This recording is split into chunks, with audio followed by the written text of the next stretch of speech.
Assalamu alaikum and a very warm welcome to my incredible audience. We are here with another episode of Talks That Teach, and on the space where global educators, thinkers, change makers share their stories, their insights, and their reflection and their spark. I'm your host, Naseem Ullah Bhutta, and today I'm truly honored to have someone remarkable with us. She's a learning design partner, virtual learning enthusiast, and someone who puts learners first always. And above all, she is my teacher, and she's a wonderful teacher. Joining us all the way from Alaska, the amazing Amanda Adams. Amanda, a very warm welcome to Talks That Teach. We are absolutely thrilled to have you. And let's start to, you can say with something. How's life in Alaska? Here is the, you can see scorching heat in at this moment. It is wonderful here in Alaska at the moment. It's sunny. It's going to be a gorgeous day. We have good weather and it's going to be warm. Probably somewhere, I'm trying to think of the equivalent in Celsius, maybe to 17, 18, 19 degrees today. Maybe 20 degrees tops. We'll see.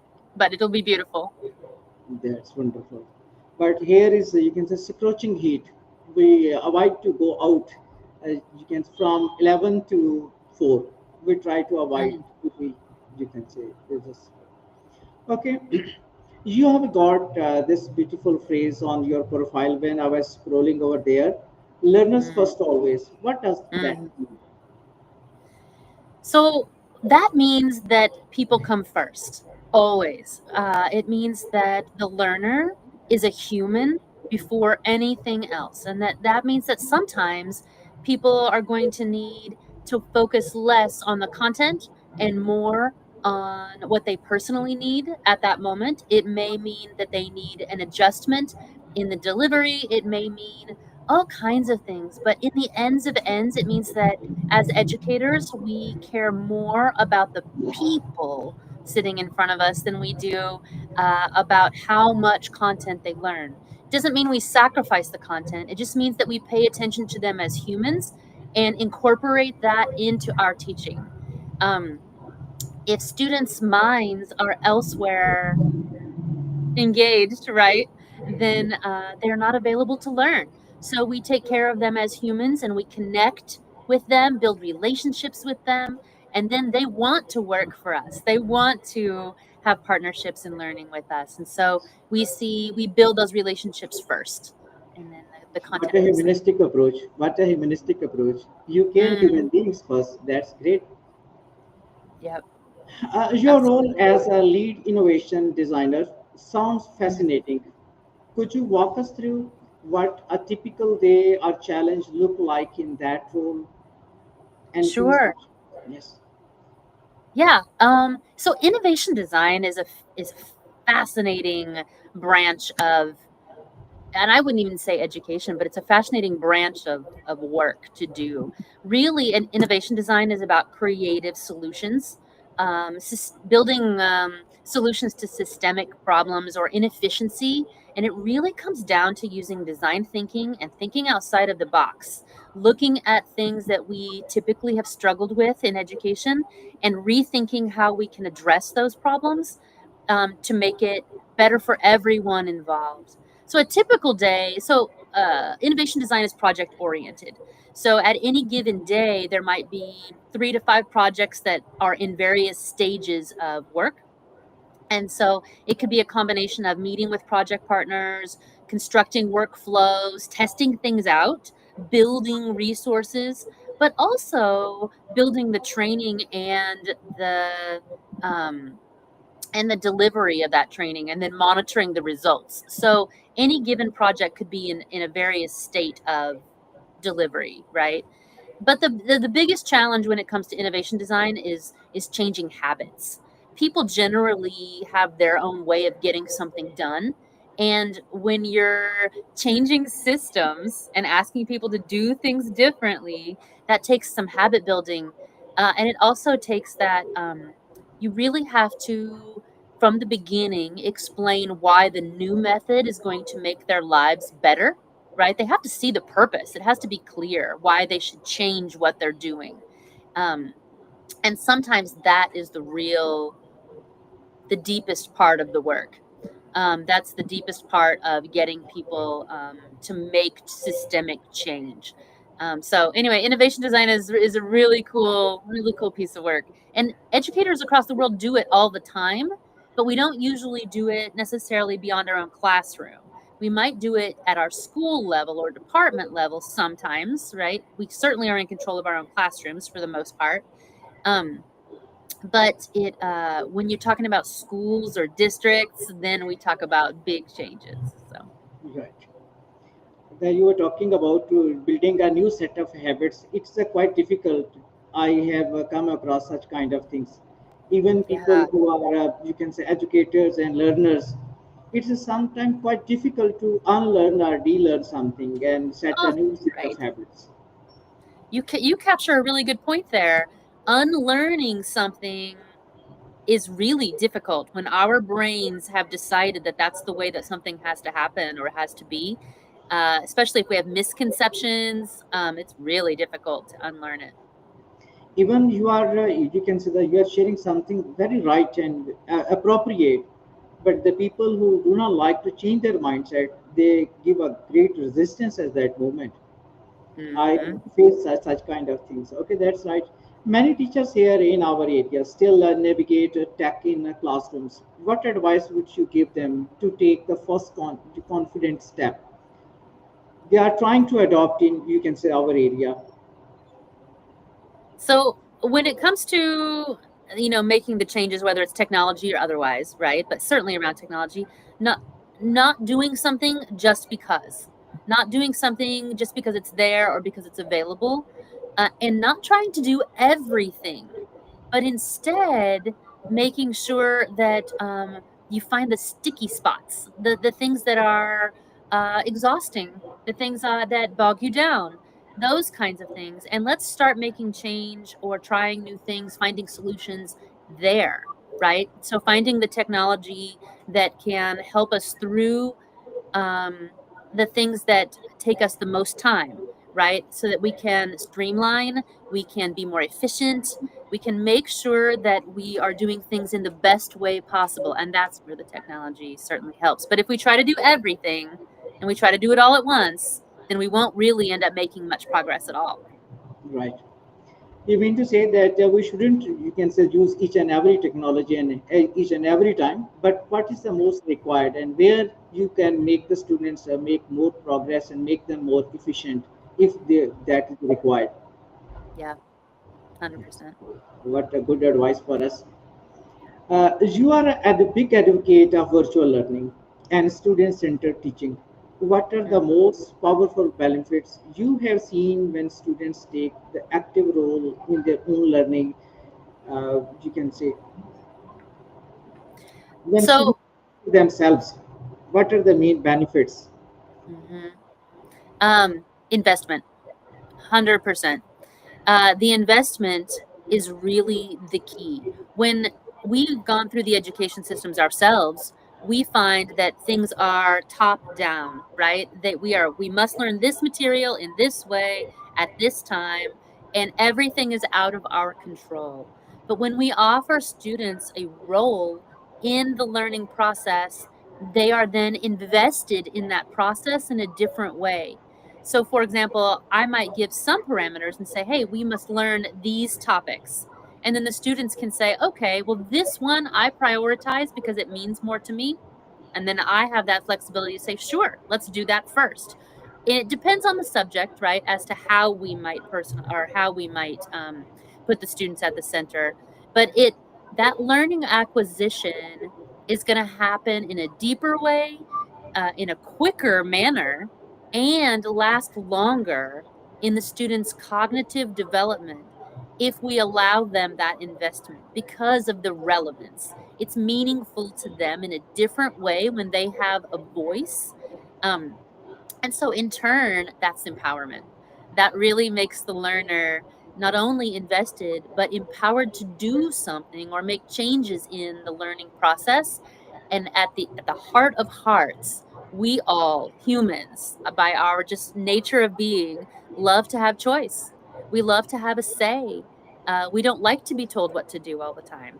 So building partnerships with students is a deep, deep, deep successful investment that we can offer. Even limited investment, right? Even our limited choice.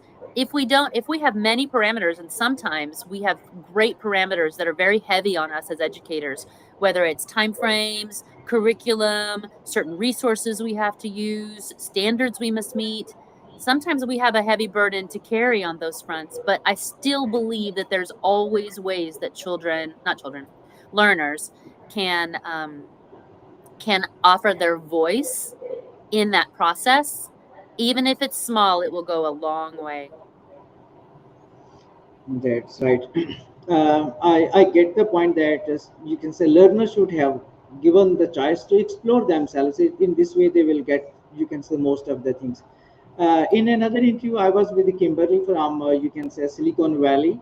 She shared one thing: leaders inspire, and people would like to be inspired, and not people would not like to be managed. Because you can like it to be managed. It's so true, 100%. And when I was under your supervision in OpenQ program 2024, then I learned a few things. Then I going to apply right now in my classrooms that I have added one thing: meet and greet session in every day. You can say just 2 or 3 minutes. Students, I let them students to explore themselves, share something, anything. I get a wonderful experience. They become more friendly and learn in a better way. Yep. You're investing in them as humans first. And Yes. so you take care of the human business first, then you can take care of the learning. Yes. One of the students is there. He is the son of a doctor. He remains all the time mute in my classroom. I realized this thing, and I try to talk to him in my classroom, but he remained mute all the time. One day, you can pick his hand and shake hands with him, and let him to come to my stage on my platform where I stand in front of the whiteboard to write something. I put my chair over there, and his chair as well on my side. I asked my class, "This is my friend." After that day, the students ask him, he is a teacher's friend. And now he is quite, you can say, a bit easy in my classroom. It worked, and I wonder how it worked for him. That's great. I love it. You met him where he was at. I like it. Yeah. I learned a lot of things from you. Just I can remember one thing. You made me a call that I jumped from in a module from 1.5 to zero point 0.7, I think. You asked me, can you make it yourself adjustment, or should I do for you? I asked, please do it for me, and you managed it. And at that moment, I learned that how teachers can facilitate students. With a great ease for the students, and they have a quite link with them. They try to learn something new, and I adopted that thing with the passage of time in my classrooms. You're also a facilitator of one thing I couldn't get, you can say, great idea. Obviously, I have a little bit idea: SDG based learning sessions, learning for the future. How can teachers practically embed SDGs, Sustainability Development Goals, into daily lessons? So that's a really, the key thing about the SDGs is really the relevance factor. Our students, whether it's Gen Z, Gen Alpha, as they're coming up through the ranks, these students only know the world as a connected place. It's the older generations that don't see it in that same connected way. So using the SDGs is how our current students see the world. So that's meeting the students where they are. they see the world as removing the walls, right? They see things happening across the world. They see things that are, available to them, um, all across the world. That they're watching the same TikTok videos in Pakistan as my students are watching here in the United States, right? And so teachers, I believe that the SDGs should be a constant sort of hum in the background of our content, whether it is just talked about, referred to, used in assignments, or connecting to the content directly. So for example, a language course. Let's say in the course they're reading a novel. You might connect to goal 10, which is reducing inequalities, or goal 16, which is peace, justice, and strong institutions. These are easy goals that are worldwide, right, through the United Nations, through the SDGs, that are very common in novels that we read, right? Human themes. These are human themes. If you're teaching a math class and you're learning about equations, that you might have a connection to goal 1, where it's no poverty, or goal 9, which is industry, innovation, and infrastructure. So you're asking the students to do equations centering around poverty issues, or centering around building bridges, or maintaining roads, or getting resources. So it's about the language that we use so much more than it is about making some big project. We want to build awareness, but really it's about the relevance. Why do these students want to learn these things? Why do you want to read this novel? Because it's a human theme. This is across the world that's happening. So my approach to the SDGs is that this is the way that our students see the world. And so integrating them just simply offers them a worldwide language, worldwide phrases and words that they can use. So the practical nature of things is the constant reference that the students know what the SDGs are. They know which one, they can connect the work that they are doing to the SDGs. And really every single subject is connected to the SDGs. So. Right. Very right. One thing that I would like to ask to you, in my area, students are not well aware how to choose their own career. It's a very big burning problem for you can say, the students in our area, even in whole Pakistan. After grade 10, they are going to be supposed to enter in colleges for grade 11 and 12. And most of the students, you can say 10 years back, if I look back 10 years back, most of the students are striving for engineering and for medical professions, less for the business and other, you can say, the sectors of life. Right now, trend is going to be abruptly changing. Now students are trying to, you can say, go for IT departments, you can say for computer technology so much. And we have a big campus for engineering students. Now it is facing for the students are going to try to add up in IT department. But my question is they are just herd mentality. They are not deciding to go in any, or you can say, the profession. How can we make them what's they required, what's according to their own abilities, what's you can say best fit for their life? They have no idea. I need some kind of practical approach, maybe in detail, so that we can share our audience, our students can listen after that, while few are maybe joining right now, will contribute to their life.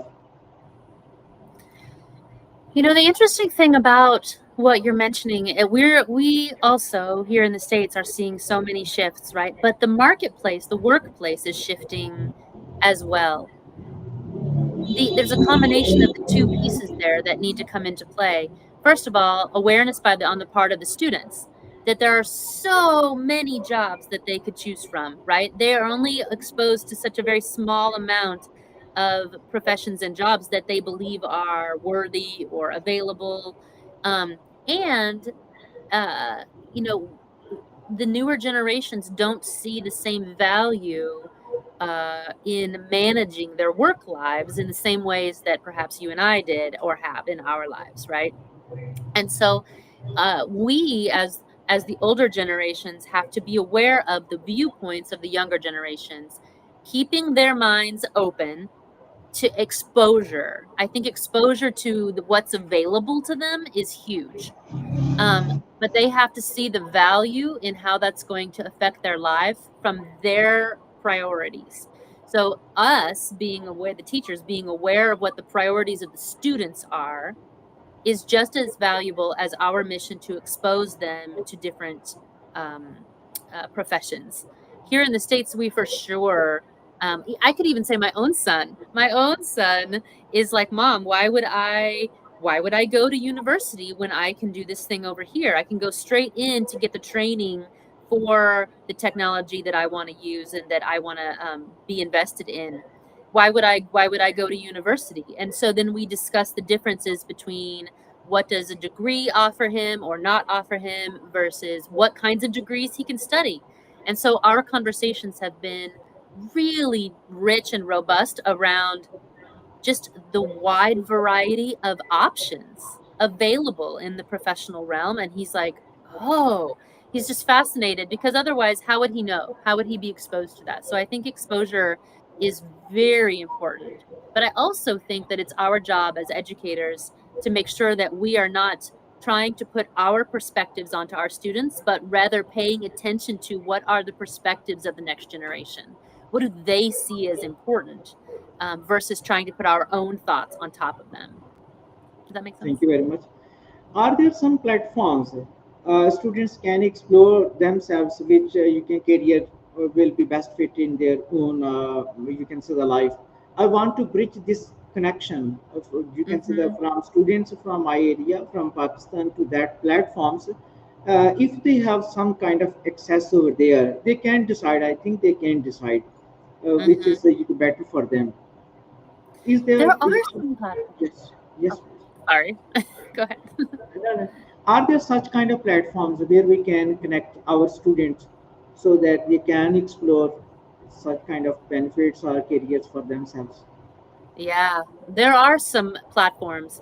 I'll have to look up some ones that are available for free worldwide. I know that there are a couple in my state where I live here in Alaska that are state-based. And then there's a couple that my school district pays for that the students have access to. But I would have to look broader to find out what kind of, because I'm sure that there are these types of tools available. But I don't have one that I can call up off the top of my head that I know for sure is available.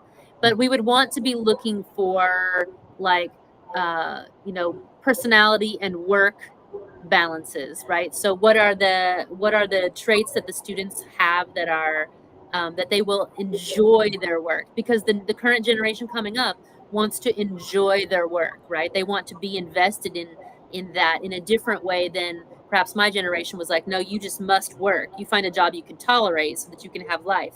But that's not how this current generation thinks. And so I need to think about, I need to do some research on that one and see what the free available tools are. But I'll get back to you. Right. That will be a great, you can say, favor if we get some platforms over there. One thing more, you are running your own school system. You can say, here are number of people who are trying to run their own school systems. Variety of syllabuses are you can say available in one city, not you can say unidirectionals. They are just adding Oxford syllabus and so much to make it different and unique. Either students are learning well or not, or they not achieving their goals. They may be considering it, but most of the schools are not bothering about that. What is just, you can say, Pakistan are great, you can say a lot, and people hear a lot.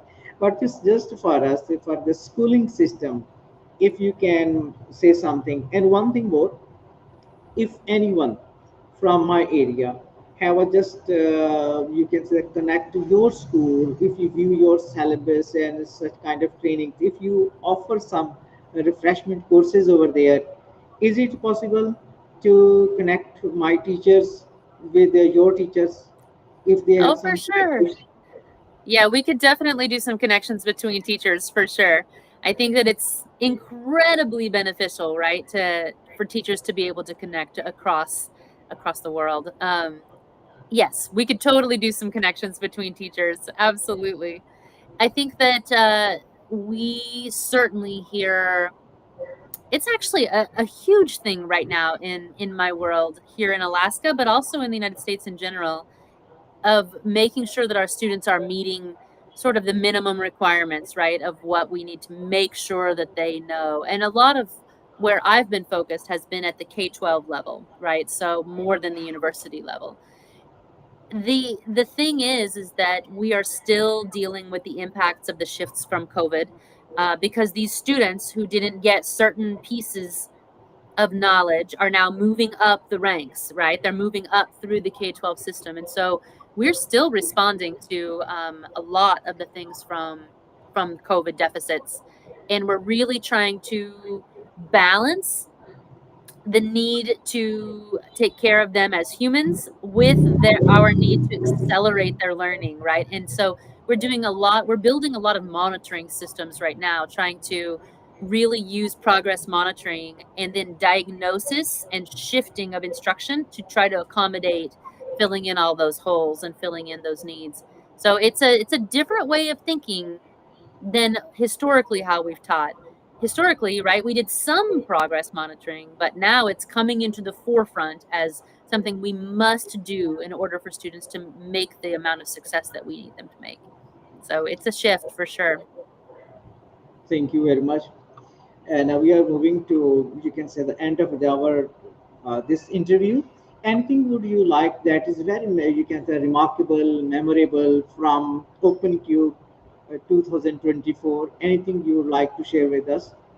Oh man, yes! What an amazing experience for me getting to be a part of the OpenCubed program. And I'm sure you won't be surprised, but for me, it was the people, all of it. I have so many standout moments, but getting to connect with people like you, all of our friends from the program. My first, I have two memories that I thought about off the top of my head just then. First, we had our program was two parts, right? So at the end of the first part, we had a celebration where it was my first opportunity to hear poetry in different Pakistani languages, including Urdu and Pashto, and you all sang songs and you dressed in traditional garb, and it was really my first introduction to Pakistani culture in such a deep way, and it was wonderful. And then the second thing that comes to mind, which of course is the highlight of the entire thing for me, was when I got to meet everyone in person in Karachi in January. And it was just such pure joy for me to have worked with all of you for 6 months and then to be able to stand in the same space. It was just overwhelming with pure joy for sure. That was wonderful. And Taiba is, you can say, wonderful. And Dr. Khurshid, Taiba, I remember they are wonderful contributors over there. Yes. In the beginning, I was expecting Taiba another way, but when I met her at Karachi, I explored she was a wonderful personality and quite energetic, and have different, you can say, the colors in her life. He can make the moment for, you can say, the life for everyone. I really appreciate her efforts that he made our each and every moment when we were traveling from hotel to that conference. She made every moment of even, you can say, in that bus. We enjoyed very much over there. Okay. Love it. I have a quick fire round. You can say just easy, just what pops up in your mind. Do not try to you think even 1 second. What comes to your mind, you are supposed to say at the right moment. Very simple question. No need to worry. Very simple questions. If a book, you can say, our educator must read.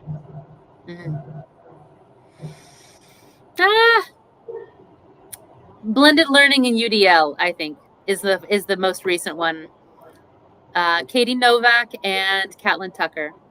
They talk about the intentional use of technology and the use of universal design for learning, and how those two things mesh together to make learning so much deeper and student-centered. Right. A tool or app you can't live without. A what? Tool or app. Oh, oof. Google Docs. I can't live without my Google Docs. Wonderful. Okay. Your favorite part about working with the international educators? Oh, just culture, opportunity to meet people from different perspectives. Yeah, right. One word that defines your teaching philosophy. People first, people, Yes. connection. You have taught you can so many years. What are three key lessons? Oh, let's see. I would say that over the years, people first, and that mattered more than anything else. No, one size does not fit all. Every student needs something different, and that students at the center, their ownership is vital to the learning process. Thank you very much, Amanda. You shared your you can say views, time, wisdom, and passion with us. You make me alive again, and I can live with you can say the few more months with this passion, with this excitement, and you honored me to be at my show. Thank you very much. Thank you so much for having me. I appreciate you so deeply. Thank you again.